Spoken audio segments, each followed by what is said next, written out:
오늘 저는 누가복음 말씀을 본문으로 복음으로 세상을 이롭게라는 제목으로 말씀을 선포하려고 합니다. 1년 전쯤에 여러 통계 조사 보고가 있었습니다만 그중에 두 가지 보고 상황을 여러분에게 한번 소개하고 싶습니다. 한국 리서치에서 실시한 종교 인식 조사라고 하는 조사가 있었습니다. 여러 가지 항목 중에서 종교 호감도를 조사를 했었습니다. 특이하게도 감정 온도 방식으로 조사를 했는데요. 무슨 말인가 하면은 차갑고 부정적으로 느끼는 종교에는 0점부터 시작을 해서 뜨겁고 긍정적으로 느껴지는 그런 종교에서는 100점으로 그렇게 점수를 매기는 그런 조사를 했습니다. 어떠한 특정 종교를 생각을 할 때에 차갑다, 부정적이다, 그 점수를 몇 점 정도 줄 것인가, 0점에서 100점까지 그렇게 조사를 했는데요. 결과가 1년 전쯤에 발표가 됐습니다. 우리 기독교는 몇 점 정도 될지 여러분 한번 추측해 보시길 바랍니다. 먼저 불교가 51점 나왔습니다. 천주교가 50점, 2등이죠. 놀랍게도 원불교가 31점. 원불교는 볼 수 있는 교가 많지가 않은데 원불교에 대해서는 31점 정도로 점수를 매겼습니다. 기독교는 28점. 그리고 이슬람교가 16점. 5개의 두드러진 종교의 점수 매김에서 기독교는 28점, 즉 차갑고 부정적이다 쪽에 감정 온도가 더 가까웠던 것이지요. 비슷한 시기에 이번에는 목회 데이터 연구소라고 하는 기독교 단체에서 조사를 했는데 이 발표는 여러분 몇 번 들어보셨을 것입니다. 한국교회 신뢰도에 대한 겁니다. 2020년에도 동일한 조사를 했는데 2020년도에는 한국교회를 신뢰하는 퍼센테이지가 32%, 한국교회 신뢰한다. 1년이 지난 뒤, 즉 코로나가 한창일 때의 신뢰도는 무려 11%가 떨어진 21%로 급락했습니다. 5명 중에 1명 정도만 그래도 한국교회를 조금이나마 신뢰한다. 나머지는 신뢰하지 않는다라는 통계조사가 나왔지요. 조금 더 나아가서 신뢰한다라고 말한 21%의 사람들에게 하나 더 물어봤습니다. 특히 개신교인들 중에서 한국교회를 신뢰하는가? 교회를 다니는 분들 중에 말이죠. 70%가 신뢰한다. 교회를 다니지 않거나 타 종교를 갖고 있는 분들에게 물어보았습니다. 물어보았더니 한국교회를 신뢰한다라고 말하는 사람들은 9%에 불과했습니다. 1명도 안 되는 사람이 한국교회를 신뢰한다. 여러분, 이러한 환경 가운데 있다 보니 어떠한 전도를 위한 시도나 노력을 해도 복음이 전파되지가 않는 것입니다. 교회를 신뢰하지 않는데 기독교에 대한 사람들의 느낌이 차갑고 부정적이라고 그런 느낌을 갖고 있는데 어떤 프로그램을 돌리고 어떤 시설을 마련하여 사회에 봉헌하겠다라고 좋은 것들을 제시를 하더라도 그 이미지가 바뀌지 않는 한, 그러한 생각이 바뀌지 않는 한 교회에 대하여 세상에 정말 이로운 공동체다라고 생각할 사람이 얼마나 있을까라는 겁니다. 최근 1년 사이에 나타난 보고이고요. 이제 시간이 지나가면서 이 퍼센테이지는 더 떨어질 확률이 높아진다는 암울한 얘기를 들을 때 그리스도인으로서 교회로서 큰 짐을 다시 한번 느끼게 되는 것입니다. 사람들이 왜 그렇게 생각을 하는가? 교회에 대해 이런 얘기들이 팽배합니다. 이기적이고 배타적이다. 소위 말하는 교회만 생각한다는 것이요. 이 안에 있으면 행복하고 천국 가고 천국 백성이고, 그런데 정작 교회 안에 또 들어와 보면은 그렇게 다투고 오해하고 사람 말 안 듣고 제멋대로 행동하는 이들을 보면서 사람들은 실망하고 있다라는 것이지요. 거짓과 탐욕, 경직과 위선적이란 이미지가 사람들에게 쌓여 있다 보니까 교회로부터 마음이 점점점 더 멀어지기 시작한다는 것입니다. 간혹 포털 뉴스에 교회란 단어가 뜨거나 목사란 단어가 뜨면 기대감이 생겨야 되지 않습니까? 어떤 아름다운 덕담이 있을까? 목회자들이 어떤 아름다운 일들을 해서 우리에게 도전을 주나 그런 기대감을 가지고 다 클릭을 해야 되는데 가슴이 떨립니다. 아니라 다를까. 교회나 목사라는 단어가 써 있는 그런 포털 뉴스를 클릭해 보면은 입으로 담아 옮기기 힘들 정도의 참으로 좋지 아니하는 그런 교회와 목회자의 모습들과 그리스도인들의 모습을 보면서 얼마나 많은 사람들이 좌절하고 낭망하고 실망을 할까요? 어떤 분들은 이런 얘기를 합니다. 사회가 그런 분위기를 만들어 간다고. 부분적으로 맞을 수 있겠습니다만은 그것은 정답은 아니라고 봅니다. 실제로 교회에 다니는 사람들 중에서도 본인의 교회를 다니면서 신뢰를 안 하는 거지요. 이것이 우리의 현주소입니다. 그러면 여러분, 이런 암울한 얘기를 들으면서 교회가 갱신돼야 돼, 회개해야 돼, 그런 원론적인 얘기만 하고 지나간다고 해서 교회가 새로워질까요? 교회가 교회되게 하는 가장 중요한 요인이 무엇인지를 이러한 시기에 우리가 다시 한번 점검해 보아야 되는 것입니다.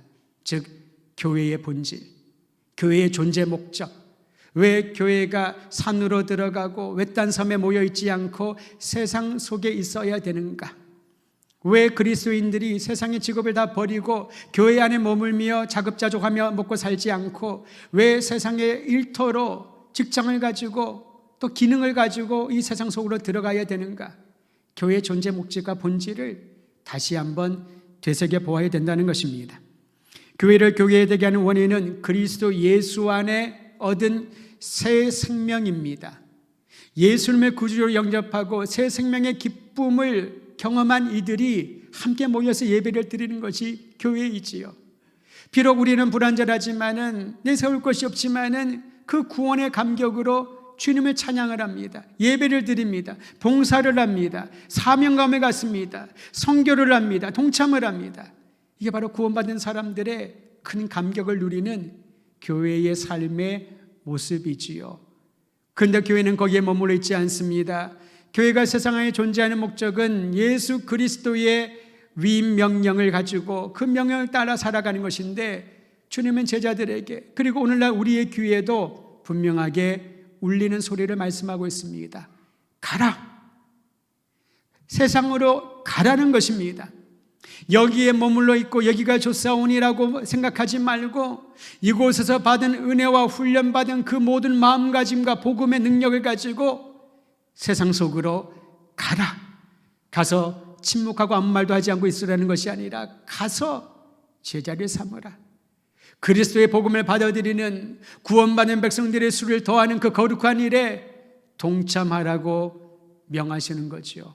그래서 교회는 세상을 이롭게 하는 위대한 사명을 가지고 이 땅 위에 존재하는 것입니다. 여러분, 교회의 정신은 무엇일까요?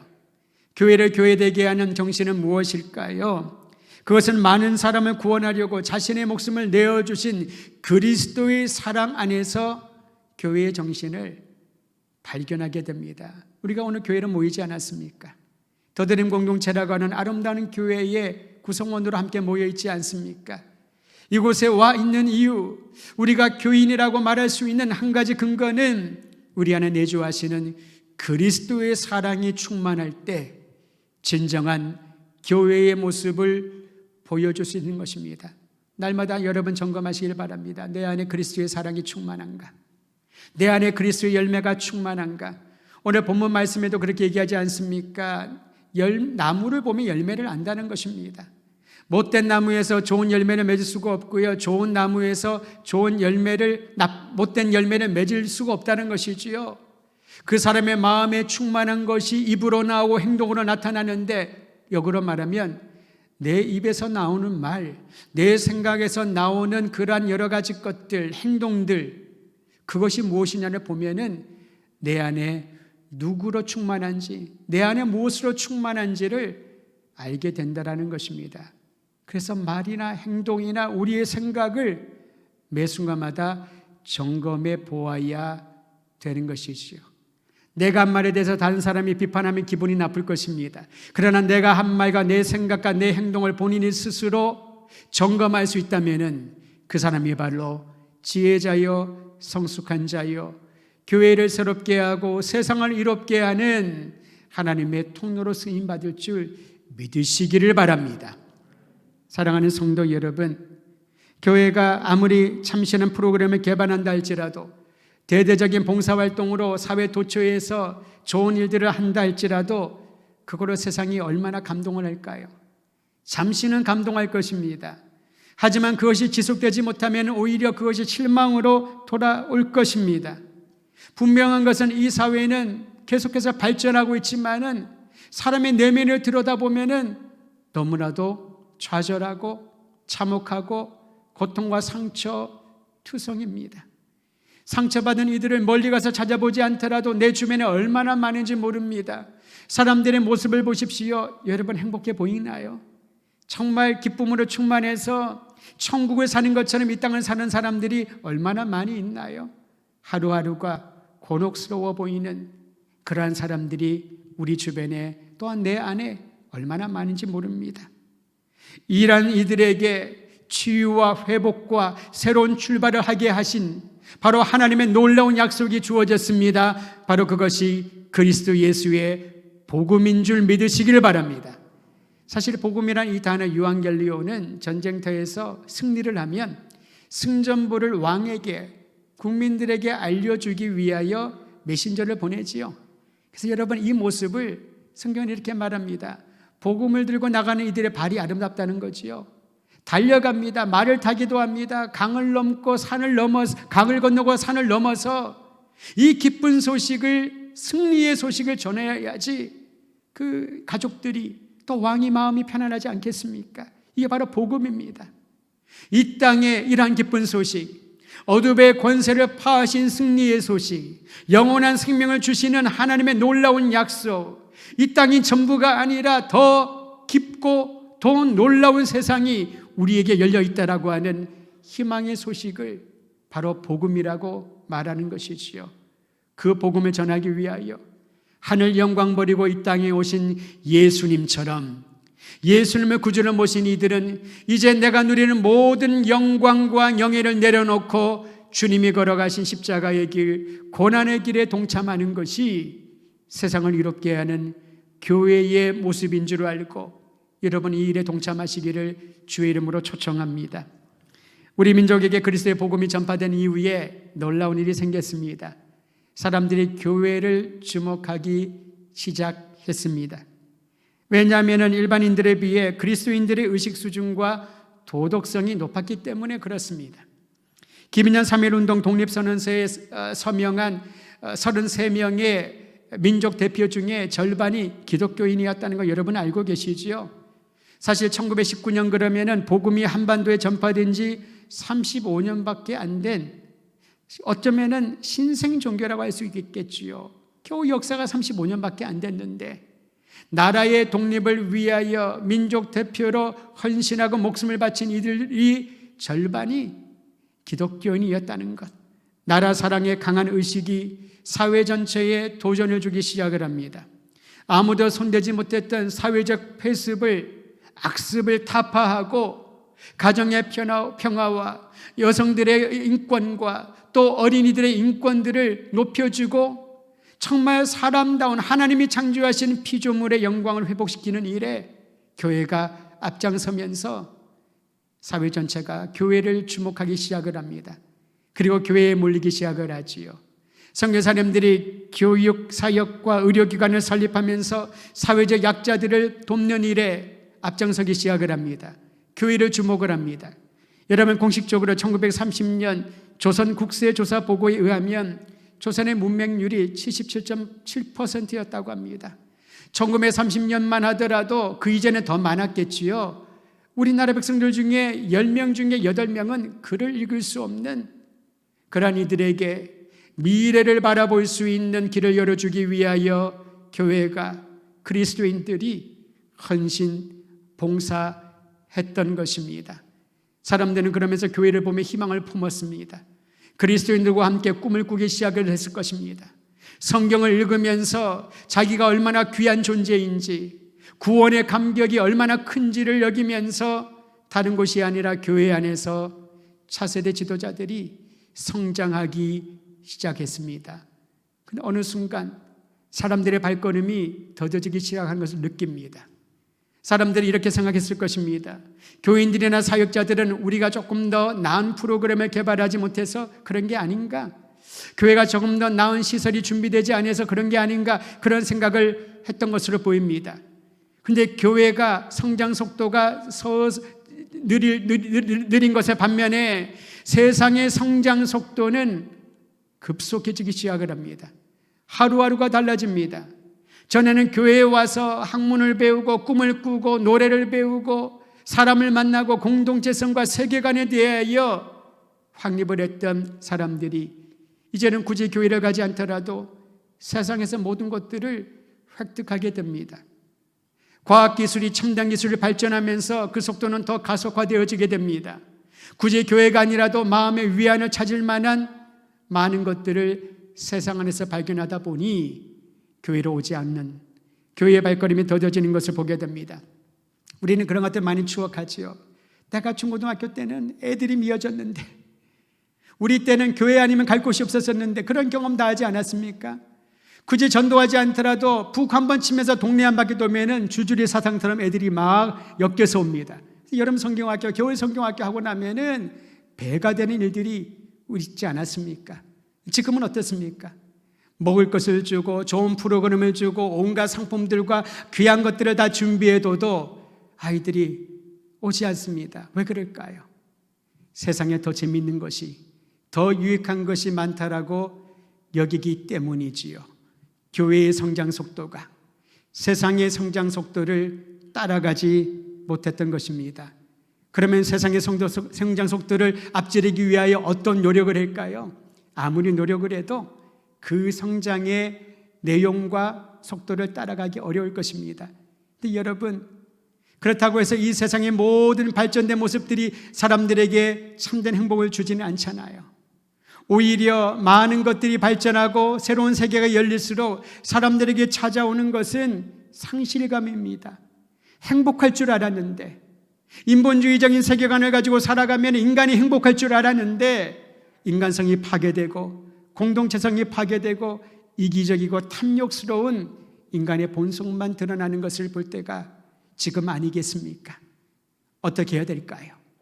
교회를 교회되게 하신 이가 바로 하나님의 은혜여 예수 그리스도의 복음인 것처럼 세상이 아무리 달라져도 변치 않는 예수의 복음, 세상이 아무리 앞장선다 하더라도 도무지 해결할 수 없는 구원의 문제를 해결해 주신 그리스도 예수의 사랑이 오늘 교회 안에 그리스도 안에 충만할 때에 이 세상을 변혁시킬 수 있는 거룩한 역할을 감당하게 될 줄 믿으시기를 바랍니다.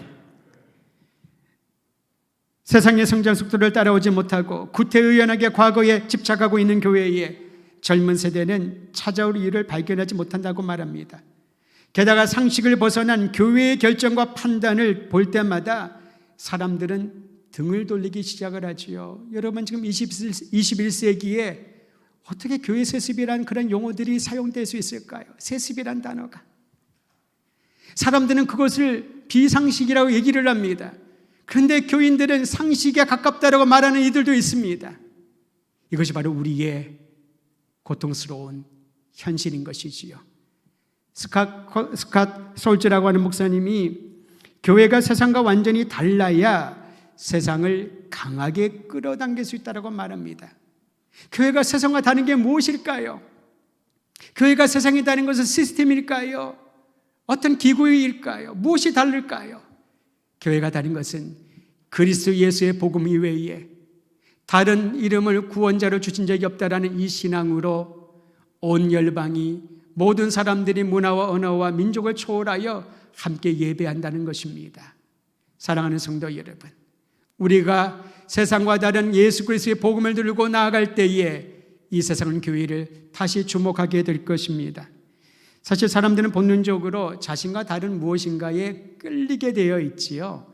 사람이 만나서 교제하고 연애하고 결혼하고 나면은 나중에 보면 그렇습니다. 저 남자와 저 여자는 성격도 다르고 완전히 다른데 참 이렇게 잘 살아가요. 왜 그럴까요? 자기와 다른 무엇인가에 끌립니다. 결정장애가 있는 사람은 결정을 빨리 하고 확고하게 하고 이끌어가는 리더십 있는 사람을 보면 끌리게 되어 있습니다. 이름 벌리지만 정리가 잘 못하는 사람들은 정리 정돈 잘하는 사람 보면 끌리게 되어 있지요. 나와 다른 사람에게 끌립니다. 우린 그것을 매력을 느낀다라고 표현을 합니다. 여러분, 이게 바로 교회이지요.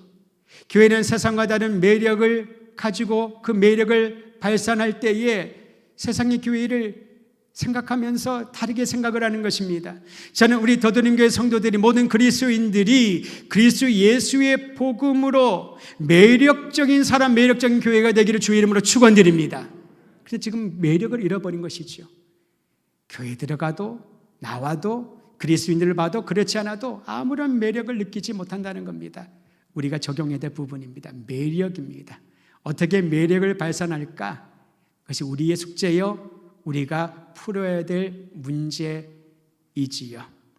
또한 사람들은 도움을 받을 수 있고 자신에게 유익이 된다고 하면은 그쪽으로 선택을 하게 되어 있습니다. 나에게 도움이 된다면은 선택하지 않습니까? 어려서 그런 말 얘기 좀 들어보셨습니까? 친구를 사귀더라도 공부 잘하는 친구 사귀라고, 착한 애 사귀라고, 막 놀러 다니고 막 싸움하고 그런 친구들 사귀지 말라고. 그냥 하는 얘기처럼 보이지만은 그게 우리의 본성입니다. 나에게 도움이 되고 힘이 될 만한 사람들과 가까이 하지, 내가 도움을 주고 내가 무엇인가 해줄 사람들은 가까이 하지 말라는 것이 우리의 본능처럼 보입니다. 여러분, 이처럼 교회가 영향력을 끼친다라고 느끼는 순간에 사람들은 어떤 이유이든지 간에 그 교회에 찾아오게 될 것입니다. 눈을 돌리게 될 것입니다. 선한 영향력을, 거룩한 영향력을 끼치는 교회를 보면은 사람들의 마음이 움직이기 시작하지 않을까요? 또한 사람들은 인생의 가치와 의미를 찾을 때 그 일에 헌신합니다. 많은 대가를 얻지 못하더라도, 많은 어떤 보상을 받지 않더라도 의미 있는 일, 가치 있는 일이 있으면은 그 일에 헌신하는 것을 기뻐하고 보람 있게 여기지 않습니까? 바로 그것이 교회가 주어야 될 일입니다. 삶의 목적을 발견하게 되는 것. 교회가 바로 그리스도 예수의 사랑으로 하나님을 예배하며 성령의 능력을 받을 때에 내가 무엇을 위하여 살 것인가? 나에게 주신 재능을 누구를 위하여 사용할 것인가? 내 삶의 모든 얻은 것들을 어떻게 활용할 것인가에 대한 고민과 결정을 하게 되는 것이지요. 교회가 세상의 매력을 발산하고 영향력을 끼치고 혐오와 탐욕으로 가득 찬 세상을 이롭게 하는 원동력, 바로 그 원동력이 예수 그리스도밖에 없음을 믿으시기를 바랍니다. 저는 우리 성도들을 탁 치면은 아야 왜 날 때려? 그렇게 반응하지 않고 우리의 성도들을 건드리고 여러분에게 나아갈 때마다 예수 그리스도가 나오고 예수의 향기가 풍겨 나오고 그리스도의 사랑으로 충만하여져서 그것을 경험한 이들이 매력을 느끼고 감동을 받고 위로받고 안정을 누릴 수 있는 그러한 은혜가 있기를 간절히 소망하는 것입니다. 새롭게 하는 교회로 새로워지기 위하여 오늘 복음서는 주님이 말씀하신 비유를 통하여 우리에게 구체적으로 제시를 합니다. 역동적인 메시아 사역을 기록한 누가는 다른 복음서와 달리 시작부터 역동적인 주님의 기적을 기록하고 있다가 그 다음에 이어서 12제자를 택하신 기사를 이어놓았습니다. 12제자들을 보면 여러분, 그들은 평범했고 불완전했고 미성숙한 사람들이었습니다. 하지만 예수님은 그들을 통하여 한 가지 기대를 했습니다. 하나님 나라의 복음을 전파할 사도로서의 역할을 주님이 기대했던 것이지요. 마태복음과 마가복음에도 예수님 제자에 대한 언급이 이름이 나와 있는데 누가복음에는 유독 12명의 제자를 선택하시고 그들을 사도로 칭하셨다라고 말합니다. 사도는 무엇입니까?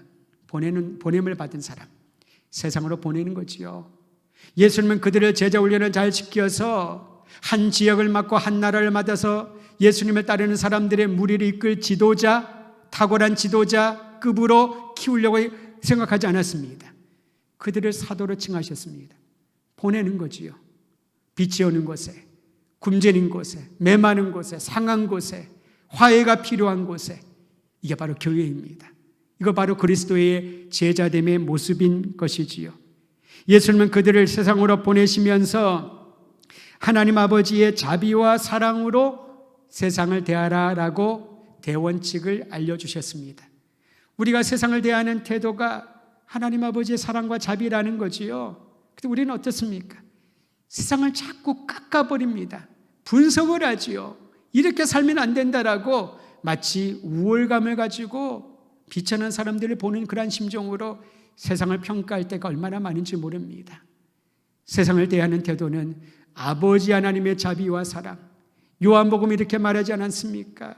하나님이 우리에게 영원한 생명의 길을 주셨는데 그 동기가 세상을 극진히 사랑하셔서 얼마나 사랑하셨는지 독생자를 내어주시고 그 이름을 믿는 자마다 멸망치 않고 영생에 이르게 하기 위하여 세상을 사랑하셨다.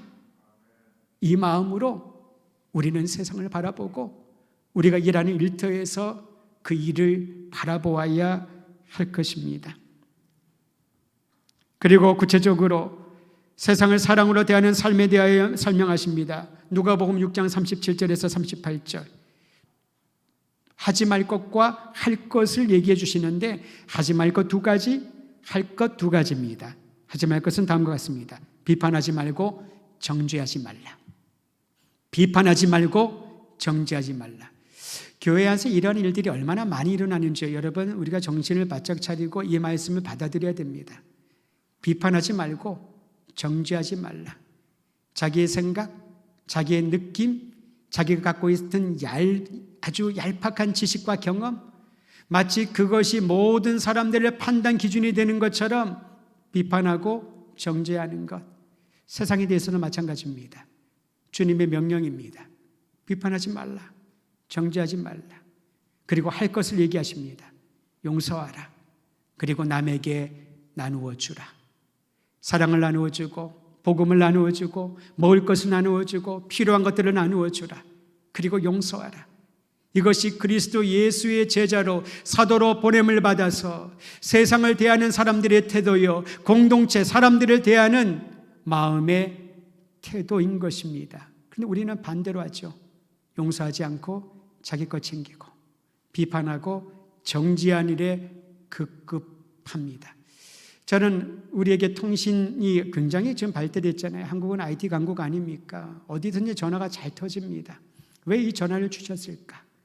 이 전화는 메시지를 전하는 통로 아니겠습니까? 근데 중요한 것은 어떤 메시지를 전할까?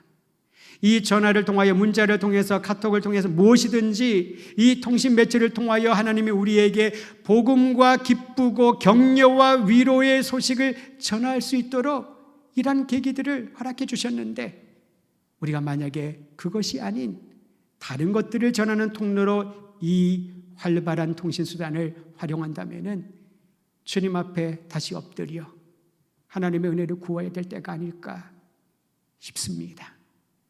교회가 이 땅에 존재하는 이유는 기쁜 소식을, 생명의 소식을, 위로의 소식을, 희망의 소식을 전하는 예수 그리스도를 증거하기 위하여 이 땅 안에 있는 것을 꼭 기억하면서 그러한 통로가 되시기를 주의 이름으로 축원드립니다.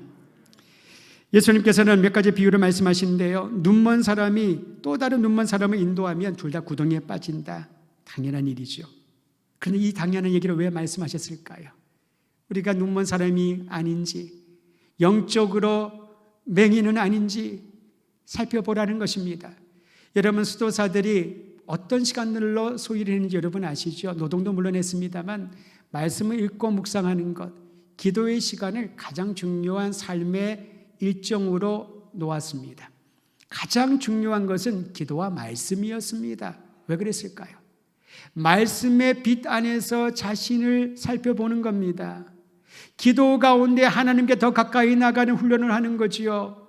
그래야 세상을 이롭게 할 수 있는 그리스도의 제자로 공동체로 살아갈 수 있기 때문에, 물론 후대의 범죄자들이 피신하는 도피처럼 또한 수도원 안에서도 어떤 세력 다툼을 가지고 인간의 모이는 곳은 항상 그런 일들이, 암투들이 일어나는 것 같습니다. 변질되었지만은 수도원의 정신은 그러했습니다. 세상을 밝히 비추는 빛이 되어야 되는데 어떻게 빛이 될까? 수행을 아무리 해도, 아무리 노력을 해도 자기 안에 있는 이 죄악된 본성들이 이길 힘이 없는 거거든요. 말씀의 빛 안에서 자신을 바라보면 주님 앞에 통회하고 살아가야 될 삶의 근거를 발견하기에, 기도의 시간을 통하여 하나님께 더 가까이 나아가면 주민의 친밀함을 경험하면서 주님의 뜻이 무엇인지를 분별할 수 있기 때문에 눈먼 자가 아니라 눈을 뜬 자로 이 세상을 이끌기 위하여 기도와 말씀으로 그들은 살았던 것이지요. 저는 오늘 우리 모든 성도들이 도시 안의 수도사로서 도시 안에 그리스도 예수의 사랑과 말씀의 빛 가운데 바른 길을 지도해 주는 눈을 뜨고 나아갈 수 있는 사람이 될 때 세상은 구덩이에 빠지지 않고 살아갈 길을 보게 될 줄 믿는 것입니다. 그 역할을 우리 교회가 감당하기를 원합니다. 또한 주님이 비유하시기를 학생이 스승보다 나을 수는 없지만 다 배우고 나면 스승처럼 될 것이다. 그것은 만유의 스승이신 예수 그리스도께서 말씀하신 것 이외에 다른 것에 관심을 쏟지 말라는 것입니다. 교회는 그리스도 예수가 중심이라고 하였습니다. 한 영혼을 구원하는 것이 교회의 본질이고 사명입니다. 세상에 들어가는 것이 교회의 사명이라고 했습니다. 그런데 우리는 무슨 말, 어떤 생각으로 교회 신앙생활을 하고 있나요? 이 부분들을 오늘 말씀을 통하여 점검하기를 바랍니다. 예수 그리스도 이외에 다른 것들로 시간을 허비하지 말라. 신앙을 갖는 목적은 심신의 안정을 얻기 위함이 아니지 않습니까? 우리를 살려주신 그 놀라운 사랑을 주님이 필요한 이들에게 전파하는 것입니다. 또한 자기 눈 속에 있는 들보를 보지 못하면서 다른 사람의 눈 속에 티를 빼라고 강요하지 말라고 말하고 있습니다. 이 비유도 여러분 무슨 뜻인지를 잘 알고 있을 겁니다. 다른 사람의 잘못은 쉽게 판단하고 비판하고 지적하지만 정작 심각한 자기의 문제는 간과하거나 합리화시켜 버릴 때가 얼마나 많이 있는지요. 그러한 이들이 교회를 분열시키고 교회의 중심을 흐트러 버리게 하는 것입니다. 사랑하는 성도 여러분, 이 세상은 여전히 발전하고 더 많은 발전들을 보게 될 것입니다. 이제 AI라고 하는 용어는 일상용어처럼 되지 않았습니까? 어디로 가든지 우리가 생각지도 못했던 세상이 펼쳐지고 있습니다. 기성세대에는 더 불편할 수 있습니다. 그러나 젊은 세대에게서는 이렇게 좋고 편안한 세상이 없는 겁니다. 혼자 집안에서 하나의 기계만 갖고 있으면 전 세계를 연결을 하고 모든 금융과 지식과 자신의 궁금한 부분들을 답해주는 어떠한 것들이 손안에 잡혀 있지 않습니까? 계속 편리해질 것입니다. 그런데 여러분, 그 편리함 가운데서도 찾아오는 공허함, 허탈감, 그 가운데서도 우울하고 불안이 지배하는 것을 보면 얼마나 인생이 허무함을 느낀지는 모릅니다. 그 허무함에 삶의 의미를 줄 수 있는 예수 그리스도, 그분을 주님으로 모시고 있는 교회 공동체 그리고 그리스도인들이 이제 다시 한번 마음을 다잡고 선한 열매를 맺고 주께서 말씀하신 사명을 감당해야 할 것입니다. 그런데 이런 생각을 할 때가 있지요. 내가 뭘 한다고, 내가 무슨 힘이 있다라고 세상을 변혁시키고 이롭게 하는 일에 도전할 수 있을까? 그런 생각을 하는 분들에게 오늘 이 시가 또 이 말씀이 도전이 되기를 바랍니다. 최근에 제가 지구촌교회 원로 목사이신 이동훈 목사님의 오래전에 쓴 책을 한번 다시 훑어보다가 그분이 감동받은 어떤 시인의 시를 책에서 보고 여러분에게 소개하고 싶습니다. 엘리사벳 노벨이라고 하는 분이 쓴 시인데 그 시 제목이 조금, a little 이라고 하는 제목입니다. 내용은 이렇습니다. 설탕을 조금 가지고도 음식 맛이 달게 되네. 비누를 조금 가지고도 내 몸이 깨끗이 되네.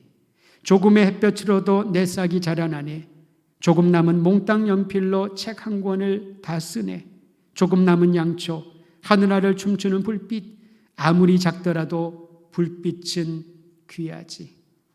때로는 내가 힘이 없다고, 무력하다고, 내가 갖고 있는 사회적 지위가 아무것도 아니라고, 교회 안에서도 나에게 맡겨주신 일이 그리 중요하지 않다라고 생각하는 분들이 있다면 오늘 그 생각은 다 쓰레기통에 던져버리고 우리 주님이 주시는 신상품을 받으시기를 바랍니다. 바로 그것은 비록 적더라도 역할이 작아 보여도 적은 누릇이 반죽을 부풀게 하여 만난 빵, 우리에게 일용할 양식을 만들어주는 것처럼 주님의 사랑을 사모하며 그 사랑을 드러내기 위하여 그리스도 예수와 함께 한 걸음 한 걸음 나아가는 이들, 그들의 적은 역할이 이 세상을 밝히는 희망을 주는 아름다운 역사를 나타나게 할 것이다라는 것입니다. 저는 우리 더드림 교회가 우리 떠드림교회 모든 성도들이 있는 그곳에서 적은 누룩처럼 소량의 설탕과 소금처럼 하늘하늘거리는 적은 촛불의 불빛처럼 있을지라도 그를 통하여 이 세상이 위로를 받고 희망을 얻고 힘을 얻고 다시 살아갈 수 있는 용기 얻게 하는 거룩한 통로로 쓰임받게 되기를 주의 이름으로 축원드립니다. 이 일을 위하여 우리는 동참해야 됩니다. 적극적으로 참여해야 됩니다. 예배의, 섬김의, 봉사의 자리에 다른 변명하지 않고 우선권을 가지고 주님 앞으로 나아가십시오. 그러한 섬김을 통하여 주님께서 명하신 세상을 이롭게 하는 복음의 능력이 나타나게 될 것입니다.